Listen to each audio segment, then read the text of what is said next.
Welcome back to the deep dive. Today we're going to get into a really chilling story out of Albuquerque, New Mexico. It's a tough one. It is. It's a case that really forces you to look at the tiniest details. I mean, we're talking about justice being secured literally under the victim's fingernails in his final moments. That's really the mission for us today. We've gone through the police reports, the journalism, all of it, to unpack the murder of a 54-year-old man named Don Fluitt. Right. And what's so compelling, and what we really want to focus on, is the timeline, the chronological story. Because you see how these tiny little things that seem off, Like what? like a dog hiding in a bedroom, or a trash can that's knocked over, a garage door that just seems a little glitchy, all of them were actually pieces of a very carefully planned, deadly trap. And we are going to dissect that timeline because it's just a masterclass in how a crime is planned, but also how forensics can unravel it all. Exactly. Our whole objective here is to understand how this man, Don Fluitt, who had spent years trying to be a better person, became the single most important witness in his own murder case. And this whole thing starts in a place of just paralyzing fear. It's December of 2016 in Albuquerque. The neighborhood is on edge. Just the police are getting nowhere. Totally stalled. There are no immediate leads, nothing actionable. The silence around the case is just deafening for weeks. Right, and then you have this one figure, Correct. a neighbor. The source material paints this incredible picture of this person just hunched over a monitor, sacrificing their own time, Yeah. sifting through hours and hours of their own home surveillance footage.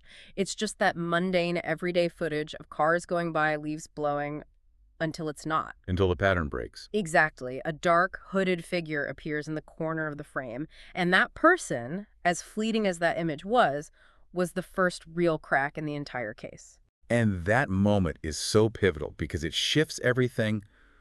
All of a sudden, the police aren't just searching blindly anymore. They have a time-stamped visual. They have confirmation of someone at the scene. But as important as that is, to really get the motive here and the tragedy, we have to start with the man who walked into that ambush. We have to start with Don Fluitt. Yeah. You have to understand who he was. So let's unpack Don Fluitt, the man, because his personal journey, it really provides all the context you need for the violence he was about to face. He was 54, and on this night, Wednesday, December 28th, 2016, he is at the end of a very long, very draining day. Just completely exhausted. He's driving his truck back into Albuquerque, white-knuckling the steering wheel. After a 12-hour drive from California. A 12-hour drive. And he's not just physically tired, he's carrying this immense emotional weight. And his 11-year-old daughter, Sienna, she's asleep in the passenger seat, pretty much oblivious to everything her dad is dealing with. Right. And the sources are really clear that the Christmas they were just coming back from. It wasn't festive at all. The family was just reeling from a profound loss. It was Don's sister, Janice. She had recently passed away after a long fight with breast cancer. This wasn't an isolated thing. It was just the latest tragedy in a string of losses that had just, decimated his family circle. His father was gone. His other sister was already gone. So Don is grappling with being one of the last ones left from his original family. And on top of all that grief, there was this bitter, really deeply rooted estrangement from his only living sibling, his brother, Dennis. So just think about that for a second, the psychological state he's in. Yeah. He's driving home, he's grieving, he's dealing with these old, festering family wounds. And the only thing keeping him steady, the only anchor in his life is his daughter, Sienna, asleep next to him. She was his grounding force, the one thing holding his world together. And this internal pressure cooker is so critical because it ties directly into the man he'd become. Picture him. He's driving through traffic, he's stressed, he's exhausted, and the sources describe this familiar surge of his old temper. The one he'd fought against for decades. Exactly. He feels that instinct to just lay on the horn, to yell at another driver, and that little internal battle right there, it tells you everything about the man he used to be. It shows you that deep-seated impulse he was constantly fighting against. But then the sources say he catches a glimpse of Sienna stirring in her sleep. And what does he do? He forces himself to take a deep breath. He loosens his grip on the wheel. He wasn't that guy anymore. He wasn't a man of pure reaction. This was years of deliberate, hard work. That is the absolute core of his story. The sources really emphasize that Don had spent years trying to trade that quick, explosive temper for a life of, faith and service. He wasn't just managing his anger. He had fundamentally rebuilt his identity around giving back to his community. And the proof of that reformed life is it's really moving, Yeah. especially when you know the betrayal that was waiting for him. It's the spaghetti Sunday tradition. Tell us about that. It started as just this small father-daughter thing. They'd cook a big batch of pasta after church, but it snowballed. It completely exploded into this massive community event. He was feeding the homeless downtown. Dozens of them, sometimes hundreds, on a regular basis. So that really establishes who he is now. He's a man of peace, of service. He's committed to his daughter and his community. He had wrestled his own demons down. Yeah. The anger, the resentment, all of it, only to come home and be ambushed by someone else's. And that contrast just makes this crime so much harder to process. Here's a guy who navigated all this grief and personal change. Yeah. His whole focus was on giving back and protecting his little girl. And yet he was driving home to a place where someone who knew him well, had been planning his complete destruction. The tragedy is just amplified by that. Yeah. The man who fought his whole life for peace was denied it in the most brutal way in his final moments. Okay, so now we have to slow this down. We need to analyze the exact sequence of events on December 28th. We're looking at the minutes right after he arrives home because this is where the killer's plan becomes just shockingly clear. Right, so the sources say they arrive at 7:00 p.m. sharp. They pull into the driveway of the townhouse. They park in the garage. And for Sienna, the exhaustion just vanishes. She sees a new bike under the Christmas tree. It's a moment of pure joy. But it's a fleeting moment. Don knows he can't relax yet. Because of the time constraint. He is on a tight schedule. He has to get Sienna over to his ex-wife Christine's house. And their co-parenting relationship, it was civil, but it was fragile. And Don was always super careful to stick to the schedule. He didn't want any conflict, didn't want to jeopardize his time with Sienna. And that urgency, that need for him to leave and then come right back, that's the window. That's the exact window of opportunity the killer was banking on. It's almost certainly why he missed the first anomaly. As they're getting ready to leave again, he notices Buddy, their golden retriever, isn't there to greet them. Which is weird for a golden retriever. They're famously enthusiastic greeters. Exactly. Don finds Buddy cowering in the master bedroom, just trembling. And Don, he's distracted, he's in a rush. He just writes it off as separation anxiety from the trip. But if you connect the dots, a dog's behavior is often the first, most reliable alarm system you have. Absolutely. Buddy wasn't just anxious, he was terrified. That tells you someone or something was already in the house or had been very recently. The killer was already there, using that 10-minute window while Don was gone. Unbelievable. The killer was watching, and that let them set the perfect trigger. So Don drops Sienna off, promises to call her later, and he gets back home about 10 minutes later. He pulls up to the curb, and that's when he sees the second anomaly, the lure. The big plastic trash can. It's Yeah. been knocked over right at the curb. There's a little bit of trash spilled out. It's a classic diversion. And the killer knew exactly what kind of guy Don was. He was meticulous, he was neat. And he's stressed. After a 12-hour drive, a mess on your property is a small thing, but it's an irritant you want to fix immediately. And it's so subtle, isn't it? Why the trash can? It's brilliant in its simplicity. It's not alarming. It just triggers a basic reflex. Don's not going to just drive past that and leave a mess for his neighbors. Of course not. So he immediately hops out of the safety of his truck to go right the bin before he even pulls into the garage. He's out in the open. For a moment, he's at the curb, facing away from his own house, completely distracted by this tiny domestic chore. And the neighbor's video later confirms it. The hooded figure did this deliberately. So he fixes the bin, pulls into the garage, and then he hears the trap snap shut, the third anomaly. As he gets out of the truck, walking toward the door into the house, he hears the big garage door lurch up a few inches. The sensor was tripped. Right. And then it slams shut again. Violently, he just dismisses it. He thinks, oh, the glitchy sensor, it's cold out. The dramatic irony is just crushing. It is, because that glitchy sensor wasn't a mechanical failure. It was the killer. The killer had slipped into the garage while Don was at the curb and was now forcing the door shut from the inside. Sealing them both in. Sealing them both inside that small concrete box.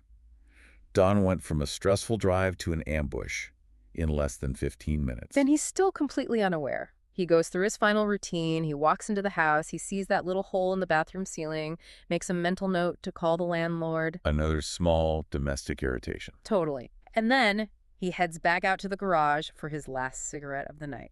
And that simple ritual gives the killer their final opportunity. What's so amazing is how these details just paint this picture of intense surveillance. They didn't just know he was coming home. No, they knew his routine. They knew he'd care about the trash can. They knew his last act of the day was that cigarette in the garage. This trap wasn't random. It was deeply personal and designed to isolate him in the most vulnerable space possible. It really shows the killer was just focused on controlling every single variable, lure him out, seal him in, and then confront him when his guard was completely down. It points to a meticulous mind with a truly poisonous agenda. So the next morning, that meticulous crime gives way to just a terrifying silence. Don was known for being reliable, especially with Sienna. So the alarm bell gets rung because of two misconnections, a phone call he never made and a pickup he never showed up for. Exactly. The catalyst is Sienna. She calls Don's coworker, a woman named Valerie Torres, and she's worried sick. Don never called her back to say goodnight. And he didn't pick her up like he promised. Right. So when Valerie gets to work and sees Don's empty desk, she gets that pit in her stomach. Because Don was never late, especially not when it involved his daughter. So Valerie and another coworker, they drive straight over to the townhouse. And they find the front door unlocked, which is another one of those small but really significant red flags. It suggests the killer left in a hurry or used an internal exit. They call his name into the silence. Nothing. And eventually Valerie, bracing herself, walks toward the garage and she flips on the light. And the scene she walks into is just unimaginable. Don's truck is there, filling up the space, but on the back wall of the garage, there's this huge, dark, crimson smear. That detail alone tells you this was not a simple robbery gone wrong. This was a massive, violent struggle. And then she finds him. She finds Don's body. In that narrow space between the truck and the wall, slumped right where the killer had cornered him. Her scream, the sources say, is what finally brought all the neighborhood's fears into sharp, terrifying focus. Detective Matthew Kaplan arrives on scene, and he later described it as a war zone. The level of violence was just. It suggested an intense, prolonged brutality. And the forensic assessment confirmed his instincts. Don Fluitt had been murdered, but the sequence of the attack revealed a killer who was just determined to leave no chance for survival. Let's get into those forensic findings, because they really drove the entire investigation from that point on. So the official cause of death was the massive cut to his throat, ear to ear. But Detective Kaplan, he noticed something else, something crucial. Burst capillaries in Don's eyes. Okay, so for anyone listening who might not be familiar with that detail, what does that tell you? What does the presence of burst capillaries or petechial hemorrhaging suggest about the attack? It's extremely telling. It gives you insight into the attacker's method and their intent. Petechial hemorrhaging is caused by extreme, sustained pressure that stops blood from leaving the head, which causes these tiny blood vessels to burst. The strangulation? Exactly. It almost always suggests manual or ligature strangulation before the fatal wound. It means the killer had to subdue Don first. The throat slitting was the final act, but the assault started as a close-quarter strangulation. So the attack wasn't instant. It started as a brutal physical fight, which confirms that war zone description. Absolutely. It speaks to a frenzied, determined effort to gain control. And that leads to the other critical finding. Don had extensive defensive wounds on his hands. He fought back. He fought back hard. Wounds on his hands, his forearms, even his knuckles. Kaplan later said he fought like a lion. He was conscious, and he was engaged in a desperate last-ditch struggle for his life in that tiny space. And that immediately narrows the pool of suspects, doesn't it? It does. Because whoever did this had to be physically able to overpower a big guy who was fighting that hard. And they probably didn't walk away without some injuries of their own. Exactly. And the sheer scale of that struggle helped Kaplan realize this wasn't some opportunistic crime. And then the motive puzzle gets clear. Despite the carnage, nothing was stolen. The house wasn't robbed. Not at all. Don's wallet, with cash and cards, his cell phone, all sitting right there on the kitchen counter in plain sight. So Kaplan's conclusion was firm. This was personal. Deeply personal. This wasn't about money or property. This was about Don Fluitt himself. This was rage. And what confirmed the premeditation was the cleanup attempt. Yes. The sources detail it clearly. Kaplan's team found a bottle of bleach near the washing machine, and wet towels were already tumbling in the wash. So the killer tried to sanitize the scene. A crude, hurried attempt. It shows they understood the idea of trace evidence, and they were trying to erase any DNA they left behind. They were meticulous enough to set the trap, but they completely underestimated the ferocity of Dawn's will to survive. So Detective Kaplan knows this was personal, calculated, and brutal. He starts looking at people close to Dawn, people who might hold a serious grudge. And the initial investigation focuses pretty heavily on two men who fit that description of, interpersonal conflict. The first one was Dawn's landlord, Benny Ruiz. Right. Ruiz shows up at the crime scene not long after the body is found, and he's acting visibly jittery. And he immediately tries to plant this theory that maybe a homeless person did it. A diversion. A clear diversion. The motive, while it was thin, related to maybe the arguments they had had over the townhouse, that hole in the ceiling Dawn had noticed. And the other main suspect, who fit that pattern of personal animosity even better, was Dawn's estranged brother, Dennis. That years-long, bitter estrangement put him right at the top of the list. And the suspicion around him just skyrocketed when investigators learned that he started moving Dawn's belongings out of the house just days after the murder. Wow. That suggests a very quick, maybe opportunistic interest in Dawn's property right after he died. Both men had plausible, if circumstantial, motives.